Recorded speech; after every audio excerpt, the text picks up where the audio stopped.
Something in your gas, even a bit harder, a bit harder, yo. I'm a rider, provider, bring the heat, yeah, I'm up in the fire. And my name keeps going up wider, so my job is, I'm a rider.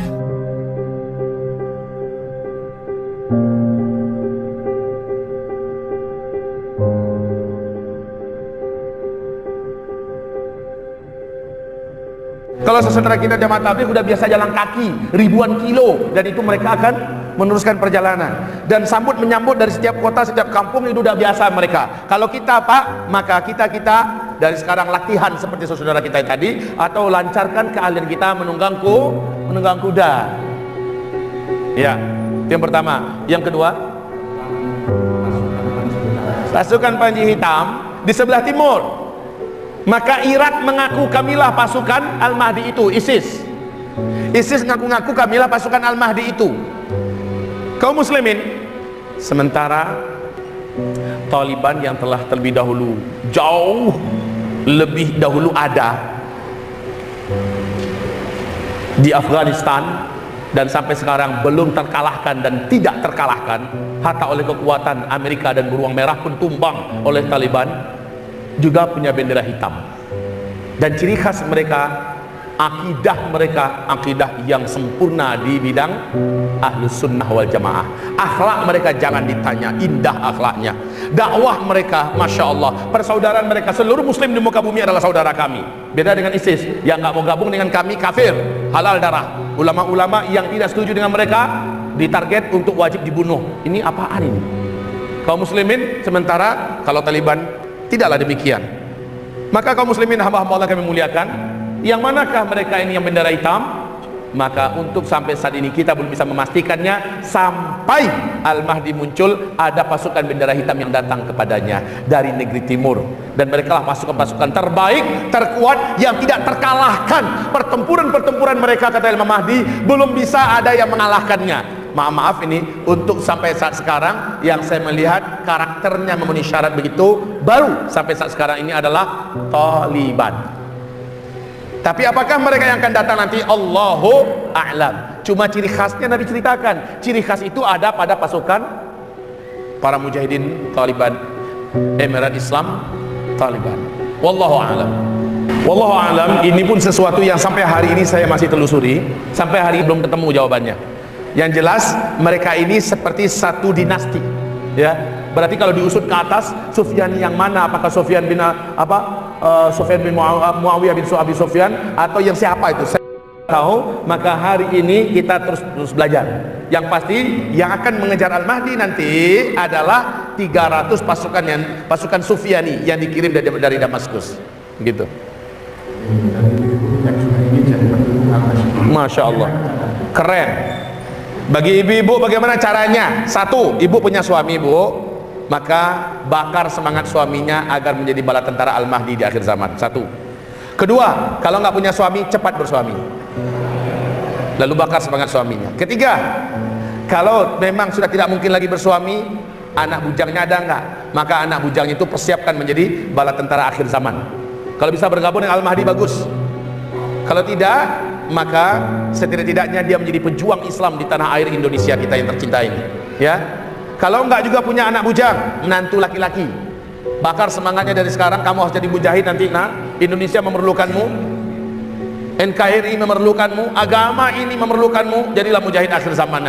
Nah, kalau mereka ini berangkat karena ibu yang memotivasi, pahala seluruhnya itu mengalir kepada ibu, begitu ya. Kalau sama sekali nggak ada, biayai orang yang akan berangkat jihad.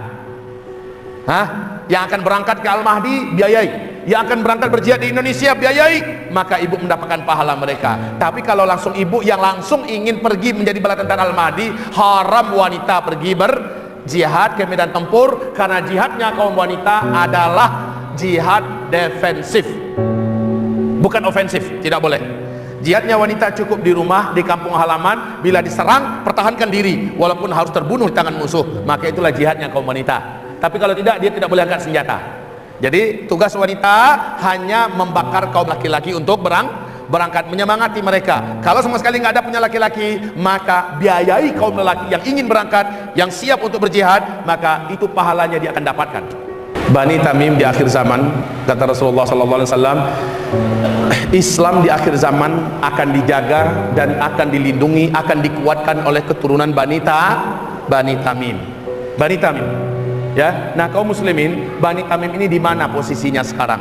Mereka ada, Pak, dan mereka memang yang paling terkenal sangat kuat menjaga Islam ini, secara keilmuan, secara akhlak, secara keluasan pemahaman dan sebagainya.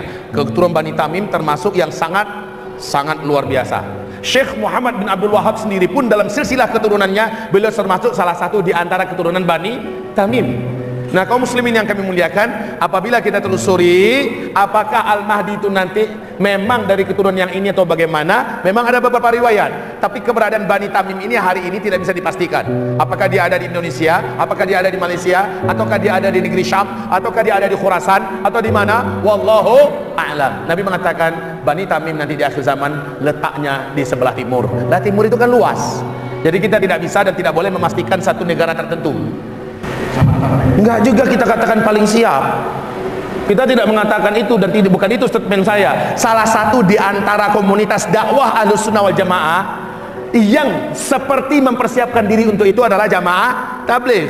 Bukan satu-satunya, karena FPI mungkin lebih kuat, mungkin MMI lebih kuat, mungkin Ikhwanul Muslimin lebih kuat, kita nggak tahu.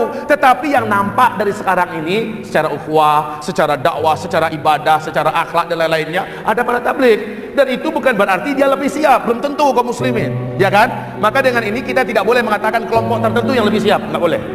Tapi kita wajib menghargai apapun kelompok dalam Ahlussunnah wal Jamaah, hargai, karena mereka masih saudara kita. Dan pasti pada suatu saat nanti mereka akan bersama-sama kita nanti menyelamatkan agama, menyelamatkan Indonesia, dan insya Allah berperang di belakang Al-Mahdi. Amin ya rabbal alamin. Maaf, ini jenis pemahaman kaum Qadariyah. Tergantung semuanya pada takdir. Kalau ada takdirnya kayak gitu, ngapain lagi, ya nerima aja lah, gitu kan. Kita saatnya sekarang ini tuh disakiti, ya kita nikmati saja dengan sabar, dengan itu begitu kan. Nggak ada perjuangan untuk menyelamatkan agama, untuk menyelamatkan ini, nggak ada perjuangan, dilecehkan. Al-Quran memang sudah saatnya Al-Quran ini dilecehkan, kan kayak gitu jadinya. Ulama kita dibunuh, memang saatnya, udah takdirnya ulama dibunuh. Lalu nggak ada sedikit pun perjuangan. Ya udah, ente nggak usah pergi ke sana dagang, karena udah saatnya ente lapar, lalu udah saatnya ente mati kelaparan. Begitu, nggak boleh. Ini adalah akidahnya kaum sekte Qadariyah, nggak boleh begitu. Syekh Muhammad Nasruddin Al-Albani menegaskan, walaupun Al-Mahdi nanti pasti akan muncul, sebelum kemunculannya harus ada asbab yang didatangkan untuk memperjuangkan Islam ini. Karena yang ditanya oleh Allah bukan hasil, yang ditanya oleh Allah apa yang sudah ente buat untuk Islam. Itu yang ditanya, apa yang sudah kita buat untuk Islam kaum muslimin. Itu yang ditanya. Polisi, tanyakan sama mereka, Pak polisi, Bapak muslim kan? Iya. Bapak selaku seorang muslim, apakah dalam hidup Bapak yang sudah Bapak lakukan untuk menyelamatkan Islam, untuk mengangkat Islam? Tanya Pak polisi. Pak TNI, tanya Pak TNI. Bapak DPR, tanya Pak DPR, apa yang bisa Bapak lakukan selama Bapak masih menjadi anggota DPR? Bapak masih berkuku, Bapak masih punya taring, pengaruh Bapak masih berguna. Apa yang sudah Bapak lakukan untuk membela Islam, menguatkan Islam? Tanyakan pada mereka, karena itu ditanya nanti pada hari kiamat kepada mereka. Tidak ditanya berhasil atau tidak. Begitu juga kita kaum muslimin, tidak ditugaskan oleh Allah harus nanti bela Islam ketika Al-Mahdi dah muncul. Enggak, bisa jadi dia muncul setelah kita meninggal dunia. Lalu bagaimana kita menjawab? Selama kita hidup, kita punya kekuatan, kita punya power, kita punya duit, kita punya intelektual, kita punya kemampuan. Kenapa kita tidak lakukan untuk membela Islam? Hanya alasannya saya menunggu Al-Mahdi. Bagaimana menjawab nanti di hadapan Allah Subhanahu wa ta'ala? Ini enggak adil pembahasan begini. Di zaman tidak ada teknologi, urutan kejadian kan sudah ada. Pertama dukhon. Kalau ada dukhon Pak, bulan Ramadan, ya kan? Tapi hadisnya dhaif. Saya katakan hadisnya dhaif, jangan dibina di atasnya akidah. Lalu di bulan Syawal akan mulai kekisruhan di keluarga kerajaan. Mulai kekeributan di keluarga kerajaan. Keributan